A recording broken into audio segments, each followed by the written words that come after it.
नमस्कार दोस्तों, आज हम आपको क्लास 10 के साइंस का फिजिक्स के तीसरा चैप्टर बताना चाह रहे हैं, बता रहे हैं। ठीक है, आप लोग हमारे चैनल 3C क्लासेस से जुड़िए और जो जो बताते हैं उस पर थोड़ा सा ध्यान दीजिए। और क्लास 10 का जो बोर्ड एग्जाम होता है इससे बहुत सारा क्वेश्चन मैच करने वाला है, इसलिए आप लोग ध्यान से इसको देखिए और तुरंत आप लोग को याद हो जाएगा अगर ध्यान से देखेंगे तो। देखिए क्या करता है, ये तीसरा चैप्टर का नाम है मानव नेत्र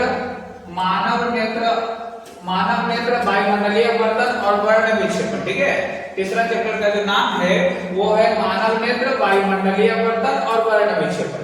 तो सबसे पहला पॉइंट आता है मानव नेत्र, कि मानव नेत्र किसे कहते हैं। तो मानव नेत्र किसे कहते हैं, तो मानव नेत्र में हम आते हैं, मानव नेत्र एक ऐसा प्रकाशिक यंत्र है जिसकी सहायता से हम प्रकाश की उपस्थिति में किसी भी वस्तु को देख पाते हैं।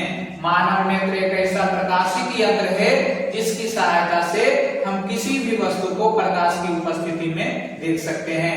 प्रकाश रहना अनिवार्य है। जब भी हम किसी वस्तु को देखने का प्रयास करते हैं तो उसके लिए प्रकाश की उपस्थिति होना बहुत जरूरी है। ठीक है, बिना प्रकाश के हम कोई भी वस्तु नहीं देख पाएंगे।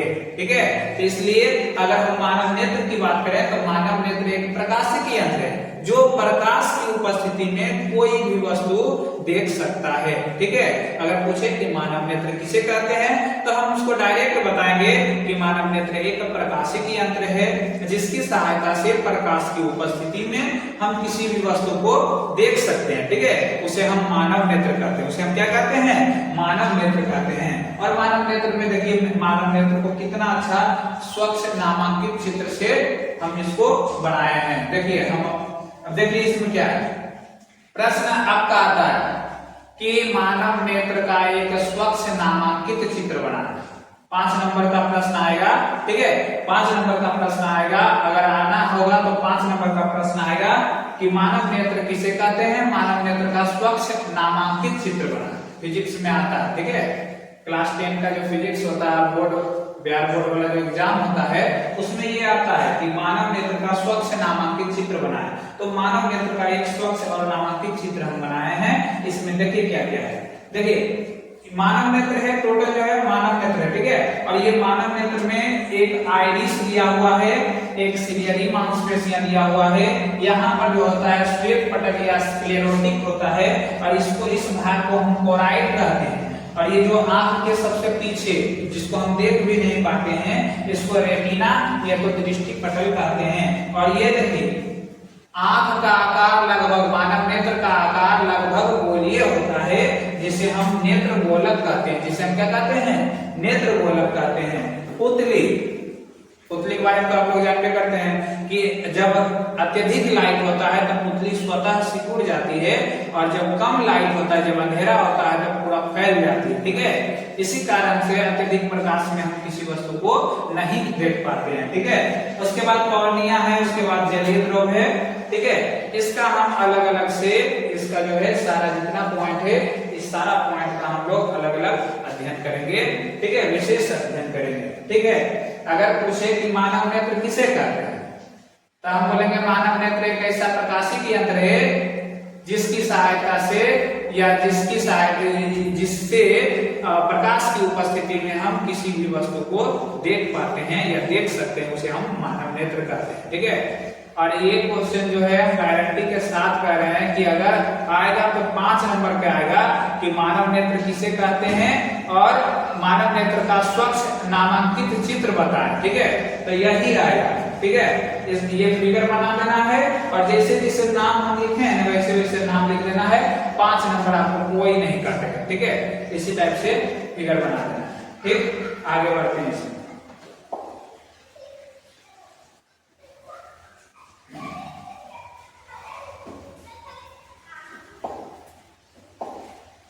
देखिए अभी मानव नेत्र के बारे में बता रहे थे। मानव नेत्र में स्वच्छ नामांकित चित्र भी बताए, नाम भी सबका जो जहां जहां जो भाग था उसका नाम भी दे दिए।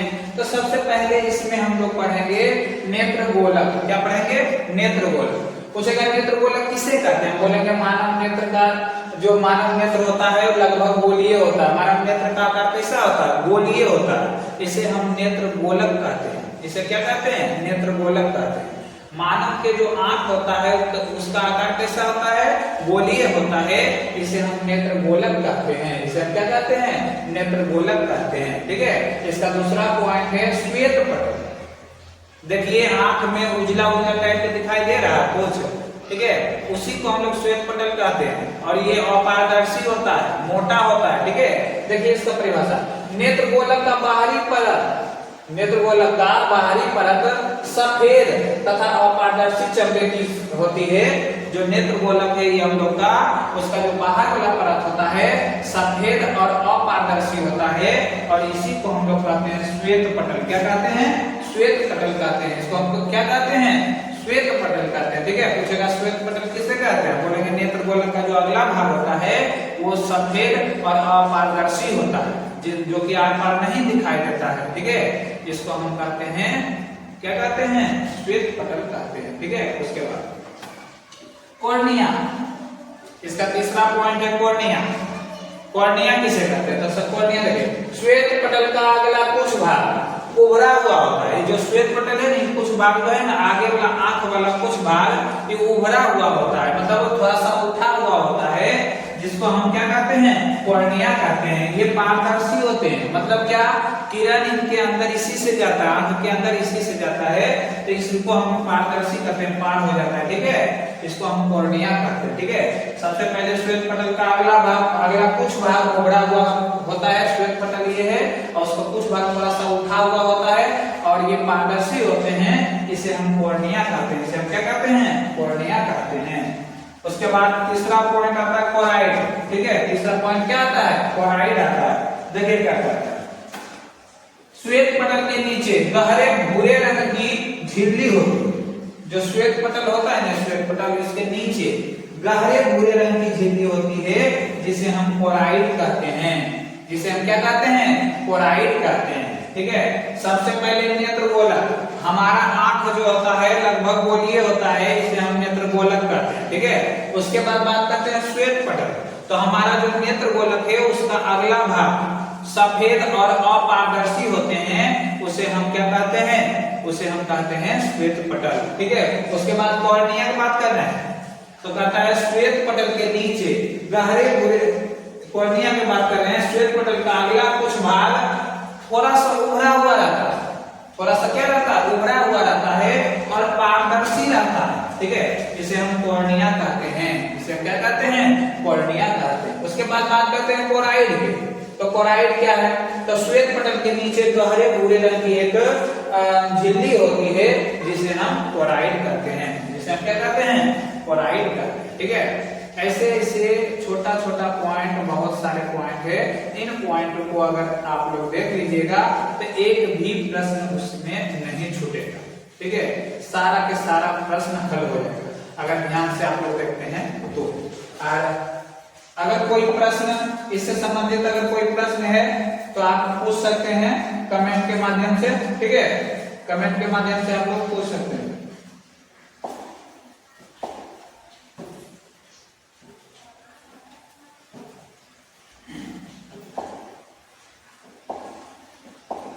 देखिए, उसके बाद आइरिस, आइरिस को हिंदी में कहते हैं परितारिका। ठीक है, आइरिस को हिंदी में कहते हैं परितारिका। वो जो है डायफ्राम के रूप में रहती है। जैसे देखिए परिभाषा में दिया हुआ, सिकुड़ने फैलने वाले डायफ्राम के रूप में अपारदर्शी परत को आइरिस कहते हैं। ठीक है, वो क्या करता है कि कभी खुलता है कभी बंद होता है। ठीक है, कभी खुलता है कभी बंद होता है, तो इसीलिए कहा कि सिकुड़ने और फैलने वाली अपारदर्शी डायफ्राम के रूप में रहती है, जिसे हम कॉर्निया कहते हैं। ठीक है, उसके बाद दृष्टि पटल, जिसको हम लोग रेटिना कहते हैं। ठीक है, दृष्टि पटल क्या है? नेत्रगोलक के भीतरी सूक्ष्मग्राही परत को रेटिना कहते हैं। माने अंदर रहता है, उसको हम देख नहीं पाते हैं, वहीं पर प्रतिबिंब बनता है। किसी भी वस्तु का प्रतिबिंब नेत्र के रेटिना पर बनती है, नेत्र के रेटिना पर बनती है। ठीक है, तो यही रेटिना जिसको हम दृष्टि पटल कहते हैं, इसी रेटिना पर प्रतिबिंब, किसी भी वस्तु का प्रतिबिंब बनता है। ठीक है, नेत्रगोलक के भीतरी सूक्ष्मग्राही परत को हम लोग क्या कहते हैं? रेटिना कहते हैं। क्या कहते हैं? रेटिना कहते हैं। ठीक है, उसके बाद बात करते हैं पुतली। पुतली की परितारिका के बीच का छेद जिसे पुतली कहते हैं। जो परितारिका भी बताया ना, जो एक डायमार्क के रूप में रहती है, ठीक है, सिकुड़ने बैठने वाली अपारदर्शी परत जो डायमार्क के रूप में रहती है, उसे हम क्या कहते हैं, परितारिका या आइरिस कहते हैं। और वही कहता है कि आइरिस के यानी परितारिका के बीच में एक छिद्र होता है जिसे हम पुतली कहते हैं, जिसे हम क्या कहते हैं, पुतली कहते हैं। अंधेरे में फैल जाती है और प्रकाश में क्या हो जाती है, सिकुड़ जाती है, ठीक है, अंधेरे में फैल जाती है और प्रकाश में सिकुड़ जाती है, यही पुतली कहा जाता है, ठीक है। कोई समस्या अगर हो तो आप कमेंट के माध्यम से आप पूछ सकते हैं, सारा जवाब आपको मिलेगा, ठीक है। और जो इम्पोर्टेंट क्वेश्चन एक दिन क्लास चलेगा, इम्पोर्टेंट क्वेश्चन के जो आने से संबंधित है, जो परीक्षा में आएगा, संभावित प्रश्न का एक दिन क्लास चलेगा। इसलिए सभी लोग इसमें कृषि क्लासेस हलसी यूट्यूब चैनल पर जल्द से जल्द जुड़े और इसमें ऑब्जेक्टिव भी देंगे, पोस्ट करेंगे ऑब्जेक्टिव क्वेश्चन, जो कि आपको और इजी हो जाएगा। एग्जाम जो देंगे आप लोग, वो एग्जाम जो है और इजी हो जाएगा, ठीक है।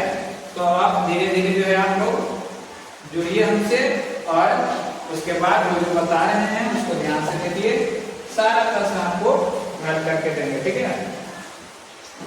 देखिए इसमें क्या कहा है,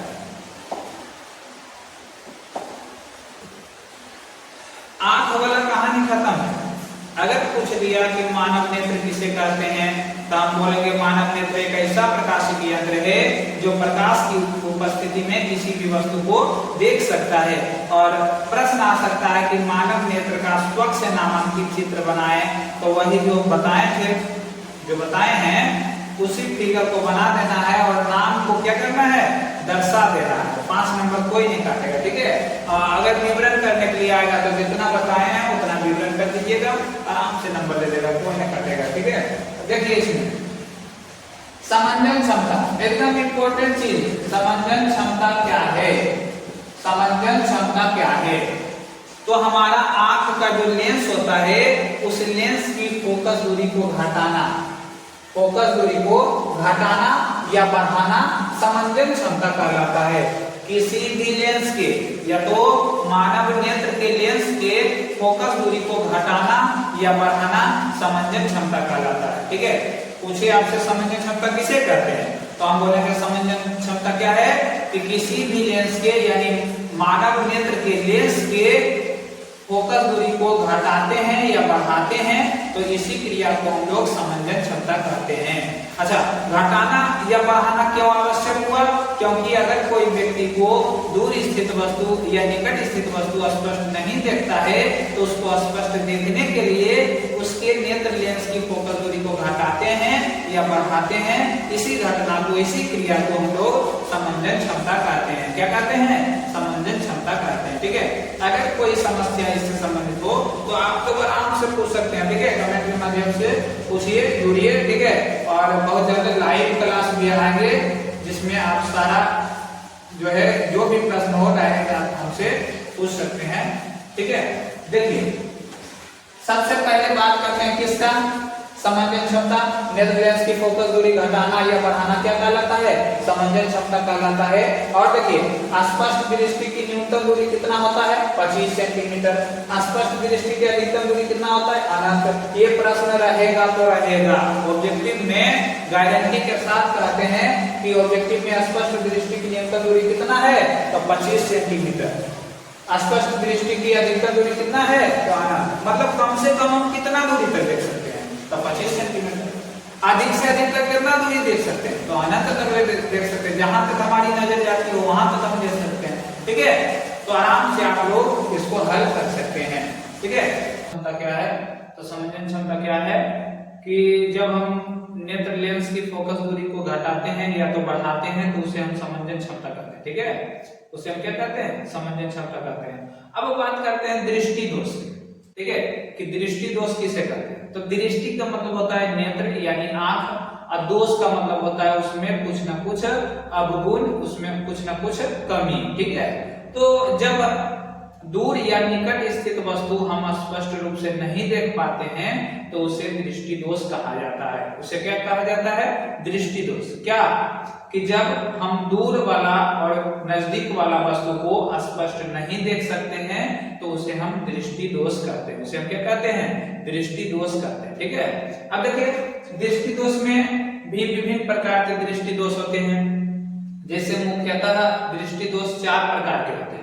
एक निकट दृष्टि दोष होता है, एक दूर दृष्टि दोष होता है और एक जरा दृष्टि दोष होता है। ठीक है, तो हम बारी बारी से, और एक अविंदुकता होता है, हम बारी बारी से इन सभी दोषों का चर्चा करेंगे और उसका कारण क्या है और उसका निवारण क्या है, ये सारा चीज हम आपको आगे बताएंगे। देखिए सबसे पहले बात करते हैं दृष्टि दोष की।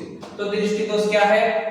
जब किसी व्यक्ति को दूर या नजदीक वाला वस्तु स्पष्ट दिखाई नहीं देता है उसे दृष्टि दोष कहते हैं। दृष्टि दोष के 4 प्रकार होते हैं। 4 प्रकार में कौन कौन 4 प्रकार है? सबसे पहले निकट दृष्टि दोष, उसके बाद दूर दृष्टि दोष, उसके बाद जरा दृष्टि दोष, और ये चौथा प्रकार जो अविंदुकता होता है ये हम लोग उच्च क्लास में यानी 12th में उसको हम पढ़ते हैं। ठीक है, अभी मुख्यतः हम 3 पढ़ते हैं, निकट दृष्टि दोष, दूर दृष्टि दोष और जरा दृष्टि दोष। बारी बारी से हम सभी दोषों की चर्चा करेंगे। ठीक है, ध्यान दीजिएगा। बात करते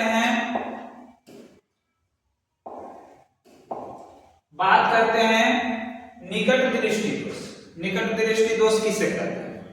तो निकट अगर कहे तो कह देना है दूर वाला वस्तु नहीं दिखाई देना, यानी वैसा दोष जब हमें दूर वाला वस्तु स्पष्ट दिखाई नहीं देता है उसे निकट दृष्टि दोष कहते हैं। उसे क्या कहते हैं? निकट दृष्टि दोष कहते हैं। ठीक है, निकट दृष्टि दोष में दूर वाला वस्तु नहीं दिखाई देता है। देखिए निकट दृष्टि दोष किसे कहते हैं? दूर वाला वस्तु जो है नहीं दिखता है, दूर वाला वस्तु नहीं दिखता है तो उसे हम निकट दृष्टि दोष कहते हैं। ठीक है, इसका कारण क्या है? निकट दृष्टि दोष का कारण क्या है? क्यों होता है निकट दृष्टि दोष? तो निकट दृष्टि दोष का मुख्य कारण क्या है? नेत्र गोलक का लंबा होना, यानी नेत्र लेंस और रेटिना के बीच की दूरी बढ़ जाना। जब नेत्र गोलक लंबा हो जाता है तो पिछला वाला भाग और अगला वाला भाग, यानी अगला जो होता है लेंस होता है और पीछे जो होता है रेटिना होता है, ये दोनों के बीच की दूरी बढ़ जाती है। ठीक है, दूसरा कारण क्या है कि नेत्र लेंस अधिक मोटा हो जाता है। जो आगे में लेंस लगा हुआ है ना वो अधिक मोटा हो जाता है, जिससे उसकी फोकस दूरी क्या हो जाता है? कम जाता है। हो सके ये प्रश्न आ सकता है कि बताएं कि निकट दृष्टि दोष का क्या कारण है, क्यों होता है निकट दृष्टि दोष? तो हम बोलेंगे कि निकट दृष्टि दोष के मुख्यतः 2 कारण होते हैं। नेत्र गोलक का लंबा होना अर्थात नेत्र लेंस और रेटिना के बीच की दूरी बढ़ जाना, उसके बाद नेत्र लेंस अधिक मोटा होना, यानी फोकस दूरी क्या हो जाना? कम जाना। ठीक है, ये इसका कारण है, निकट दृष्टि दोष का कारण है। ठीक है, इसको हम कैसे ठीक कर सकते हैं? यानी हम अगर अवतल लेंस का चश्मा यूज करते हैं, अवतल लेंस का चश्मा अगर पहनते हैं तो ये जो दोष है निकट दृष्टि दोष, ये दोष खत्म हो सकता है, यानी इसका निवारण हम कर सकते हैं।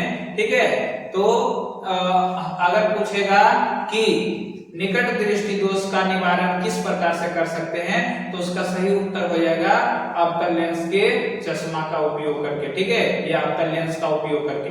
ठीक, अब आते हैं दूसरा नंबर आता है दूर दृष्टि दोष किसे कहते हैं? फिर वही बात हो गया, दूर अगर कहेगा तो उसमें निकट वाला वस्तु नहीं दिखाई देगा। ठीक है, बोलेगा दूर दृष्टि दोष किसे कहते हैं? तो बोलेंगे कि जब किसी व्यक्ति को या हम लोग को निकट वाला वस्तु स्पष्ट दिखाई नहीं देता है तो उसे हम दूर दृष्टि दोष कहते हैं। उसे हम क्या कहते हैं? दूर दृष्टि दोष कहते हैं। ठीक है, दूर दृष्टि दोष क्या है भाई? निकट वाला वस्तु नहीं दिखना। ठीक है, इसका कारण क्या है? नेत्र गोलक छोटा हो जाना, जिससे नेत्र लेंस और रेटिना के बीच की दूरी कम जाना। दूसरा कारण क्या है? नेत्र लेंस का पतला होना, जिससे फोकस दूरी बढ़ जाना, यानी उसके जस्ट अपोजिट ये, अगर वो वाला याद कर लेते हैं, निकट दृष्टि दोष का कारण याद कर लेते हैं तो जो है दूर दृष्टि दोष का कारण अपने आप हो जाएगा, बस उसका उल्टा हमको करना है। ठीक है, अब बात करते हैं तीसरा दोष जो होता है वो जरा दृष्टि दोष होता है। क्या होता है? जरा दृष्टि दोष होता है। तो जरा दृष्टि दोष किसे कहते हैं? जब हम लोगों को दूर वाला और बोल रहे हैं, दूर और नजदीक वाला वस्तु स्पष्ट दिखाई नहीं देता है, यानी दोनों की बात कर रहे हैं, दूर वाला भी और नजदीक वाला भी, दोनों वस्तु अगर दिखाई नहीं देगा तो उसे हम जरा दृष्टि दोष कहते हैं। और ये दोष जो है अधिकांशतः वृद्धा अवस्था में आते हैं, बूढ़े को या बूढ़ी को ये दोष जो है अक्सर होता है, ठीक है। और इसके निवारण के लिए हम लोग द्विफोक्सी लेंस यानी बाइफोकल लेंस का उपयोग करते हैं, ठीक है। द्विफोक्सी यानी उसमें उत्तल का भी गुण होगा और अवतल का भी गुण होगा, जो भी कारण होगा उसका निवारण उस चश्मा से हम लोग कर सकते हैं, ठीक है। तो अगर पूछे कि दृष्टि दोष किसे कहते हैं तो हम साफ साफ उसको बोलेंगे कि जब किसी व्यक्ति को दूर या निकट वाला वस्तु स्पष्ट दिखाई नहीं देता है उसे हम दूर दृष्टि दोष कहते हैं, ठीक है। और पूछेगा कि ये कितने प्रकार के होते हैं तो हम बोलेंगे कि दूर दृष्टि दोष मुख्यतः 3 प्रकार के होते हैं, लेकिन एक चौथा प्रकार भी होता है जो कि हम उच्चतम कक्षा में पढ़ते हैं, ठीक है। एक होता है निकट दृष्टि दोष, एक होता है दूर दृष्टि दोष और एक होता है जरा दृष्टि दोष। निकट दृष्टि दोष में दूर वाला वस्तु नहीं दिखाई देता है और दूर दृष्टि दोष में निकट वाला वस्तु दिखाई नहीं देता है और जरा दृष्टि दोष में दोनों जो है निकट और दूर वाला दोनों नहीं दिखाई देता है। तो यही हम लोग दृष्टि दोष पढ़े हैं, ठीक है। दृष्टि दोष का संपूर्ण चर्चा बस इसी में, ठीक है। अगर आप लोग ध्यान से देखे होंगे, अगर ध्यान से इसको समझे होंगे तो आराम से एग्जाम में अगर आएगा तो आराम से लिख सकते हैं, ठीक है। और आगे आप देखते हैं कि इसमें क्या क्या दिया हुआ है, ठीक है।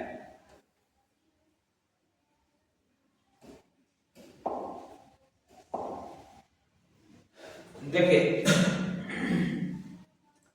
सबसे इसमें एक प्रश्न आया है वायुमंडलीय अपवर्तन। अपवर्तन तो आप लोग पढ़ किए होंगे कि जब प्रकाश की किरण एक माध्यम से दूसरे माध्यम में जाती है उसे अपवर्तन कहते हैं।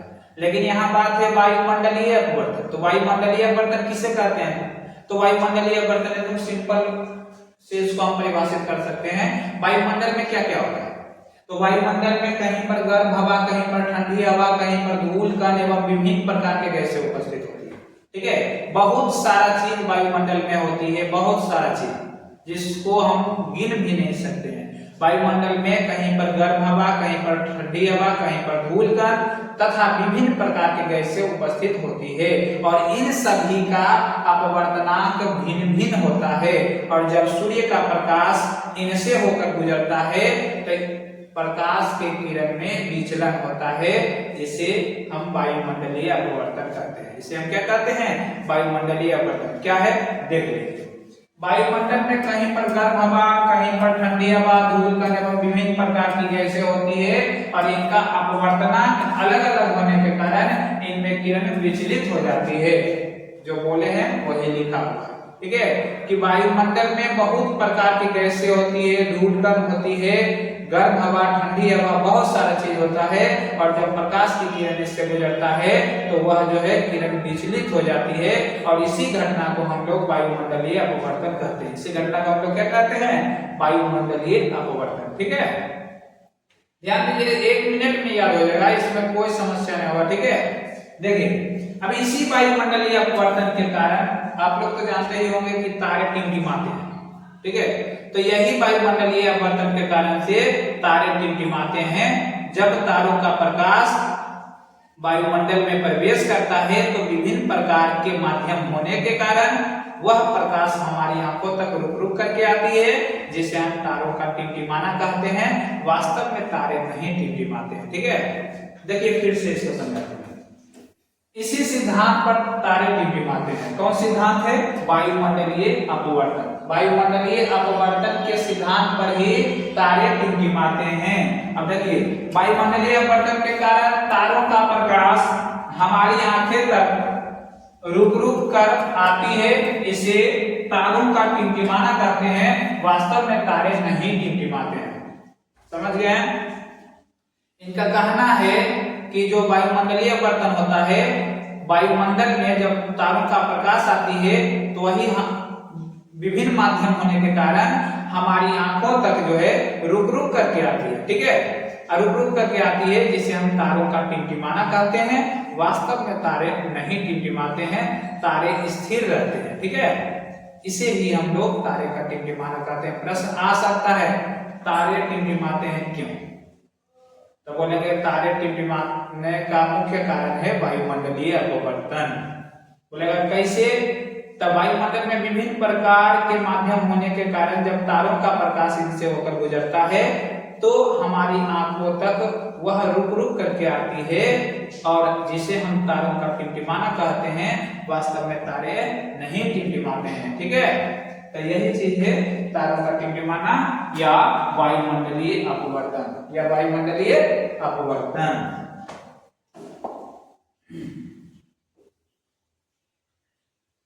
देखिए अभी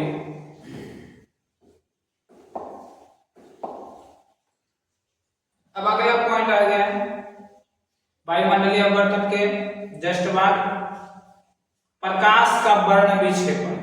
ये तो आप लोग पढ़ किए होंगे प्रकाश का वर्ण विक्षेपण क्या है, जो कि हम लोग के समय में इंद्रधनुष वगैरह बनता था, सारा चीज इसमें चर्चा होगा, ठीक है। प्रकाश का वर्ण विक्षेपण क्या है, ठीक है। प्रकाश का वर्ण विक्षेपण क्या करता है, फिगर के माध्यम से आप लोग समझ सकते हैं। जब श्वेत प्रकाश एक प्रिज्म से होकर के गुजरती है, जब श्वेत प्रकाश एक प्रिज्म से होकर के गुजरती है तो 7 रंगों में विभक्त हो जाती है। कितना रंगों में? 7 रंगों में विभक्त हो जाती है। जब श्वेत प्रकाश किसी प्रिज्म से होकर गुजरती है तो 7 रंगों में विभक्त हो जाती है, 7 रंगों में विभक्त हो जाती है, ठीक है।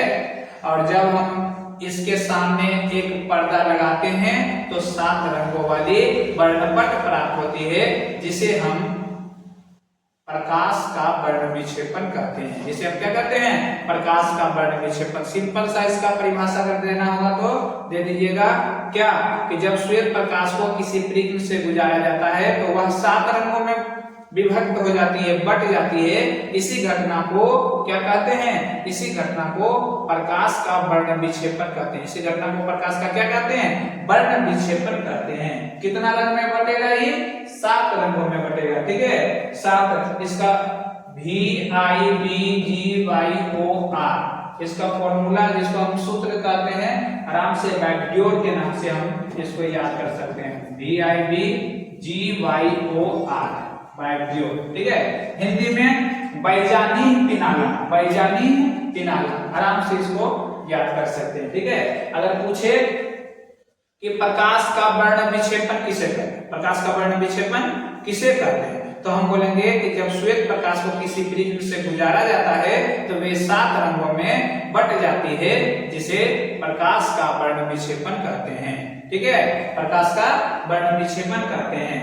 तो अब आता है कि क्या ये 7 रंगों में ही विभक्त होती है, और वो 7 रंग कौन कौन सा है उसको भी तो वर्णित करना है। तो वो 7 रंग में सबसे पहला जो होता है लाल रंग होता है, उसके बाद नारंगी होता है, उसके बाद पीला, उसके बाद हरा, उसके बाद नीला, उसके बाद जामुनी, उसके बाद बैंगनी, ठीक है। ये सारा चीज होता है, और इसमें से लाल रंग का तरंगदैर्घ्य अधिक होता है। लाल रंग का तरंगदैर्घ्य क्या होता है? अधिक होता है, इसलिए इसका विचलन क्या होता है? कम होता है। जिसका तरंगदैर्घ्य अधिक उसका विचलन कम, और जिसका तरंगदैर्घ्य कम उसका विचलन अधिक। यहाँ पर देख रहे हैं बैंगनी रंग का तरंगदैर्घ्य कम होता है, बैंगनी रंग का तरंगदैर्घ्य क्या होता है? कम होता है, इसलिए उसका विचलन क्या होता है? अधिक होता है, इसलिए सबसे ज्यादा विचलित हुआ बैंगनी रंग, ठीक है। और सबसे कम विचलित कम हुआ लाल रंग, ठीक है। बोलेगा कि बताइए रेलवे स्टॉप पर, बस स्टॉप पर या तो यातायात को रोकने के लिए लाल रंग का प्रयोग क्यों करते हैं?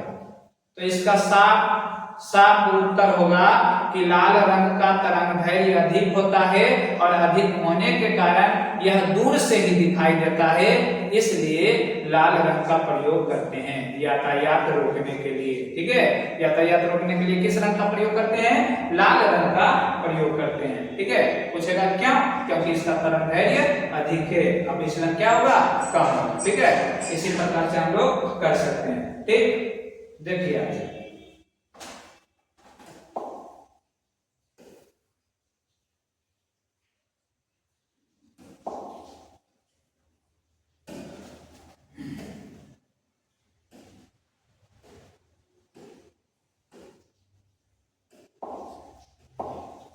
अब आते हैं इंद्रधनुष। इंद्रधनुष किसे कहते हैं? हम लोग देखते हैं कि वर्षा के समय एक बहुत बड़का या बड़ा आकार के अर्धवृत्ताकार के 7 रंगों वाली पट्टी दिखाई देता है वर्षा के समय, ठीक है। तो उसी चीज को हम लोग इंद्रधनुष कहते हैं। लेकिन इसको परिभाषित कैसे करना है, इसको डिफाइन कैसे करना है, तो देखिए कैसे करना है। वर्षा के समय वायुमंडल में असंख्य वर्षा की बूंदें लटकी हुई रहती है। वर्षा के समय वायुमंडल में, वर्षा के समय वायुमंडल में असंख्य वर्षा की बूंदें लटकी हुई रहती है और जब सूर्य का प्रकाश इनसे गुजरता है तो ये प्रिज्म सा व्यवहार करती है, ये प्रिज्म सा व्यवहार करती है। और जब हम अपने पीछे पीट करके देखते हैं तो 7 रंगों वाली अर्धवृत्ताकार या अर्धचंद्राकार पट्टी दिखाई देता है जिसे हम इंद्रधनुष कहते हैं। जिसे हम क्या कहते हैं? इंद्रधनुष कहते हैं। फिर से इसको बोलते हैं, ठीक है। इसको ध्यान से सुनिएगा कि वर्षा के समय वायुमंडल में असंख्य वर्षा की बूंदें हवा में लटकी हुई रहती है और जब सूर्य का प्रकाश इन पर पड़ता है तो ये प्रिज्म सा व्यवहार करने लगती है और 7 रंगों वाली पट्टी प्राप्त करती है। और जब हम पीछे करके देखते हैं तो 7 रंगों वाली एक अर्धवृत्ताकार पट्टी दिखाई देता है जिसे हम इंद्रधनुष कहते हैं। जिसे हम क्या कहते हैं? इंद्रधनुष कहते हैं, ठीक है। इंद्रधनुष को आप लोग आराम से इसको डिफाइन कर सकते हैं, ठीक है, आराम से हो जाएगा। और देखिए एक प्रश्न उठता है, ये तो यहां तक हो गया। कहता है कि बताइए कि सूर्योदय या सूर्यास्त के समय सूर्य लाल दिखाई देता है, क्यों? प्रश्न है कि नहीं कि सूर्य जो सुबह में और शाम में जब उगता है तो लाल दिखाई देता है और डूबता है भी तो लाल दिखाई देता है, तो क्यों? ठीक है, ये प्रश्न उठ रहा है कि क्यों। और दोपहर में उजला दिखाई देता है। इसका मुख्य कारण क्या है कि देखिए सुबह और शाम में सूर्य जो होता है पृथ्वी से दूर होता है। सुबह यानी सूर्यास्त और सूर्योदय के समय सूर्य जो होता है पृथ्वी से दूर होता है, ठीक है। और वहां से क्या होता है कि सभी रंग जो है विचलित हो जाता है, परंतु लाल रंग जो होता है उसका तरंग धैर्य अधिक होने के कारण लाल रंग वहीं रह जाता है, विचलित नहीं होता है। और हमको सूर्य जो है सुबह और शाम यानी सूर्योदय और सूर्यास्त के समय सूर्य लाल दिखाई देता है। परंतु जब दोपहर होता है तो दोपहर के समय में सूर्य जो है पृथ्वी के क्षैतिज, पृथ्वी के उदग्र में आ जाते हैं और एकदम नजदीक आ जाते हैं, जिससे उसका वास्तविक रंग दिखाई देता है श्वेत रंग, ठीक है। अगर पूछेगा ना कि सूर्य का वास्तविक रंग क्या है तो बोलेंगे श्वेत रंग यानी उजला है, ठीक है। और वही चीज हम लोग को दोपहर में दिखाई देता है, ठीक है। आराम से इसको हम लोग एक बार अगर आप लोग को समझ में आ गया तो बहुत उत्तम है, ठीक है। अगर नहीं समझ में आया तो कमेंट के माध्यम से हमसे संपर्क करें, इसको और अच्छा से समझाने का प्रयास करेंगे। और 3C classes Harshi YouTube channel है, उस पर ज्यादा से ज्यादा जुड़ें ताकि आपके पास वीडियो चल जाए और आराम से इससे आपको जो है काम आ सके, ठीक है।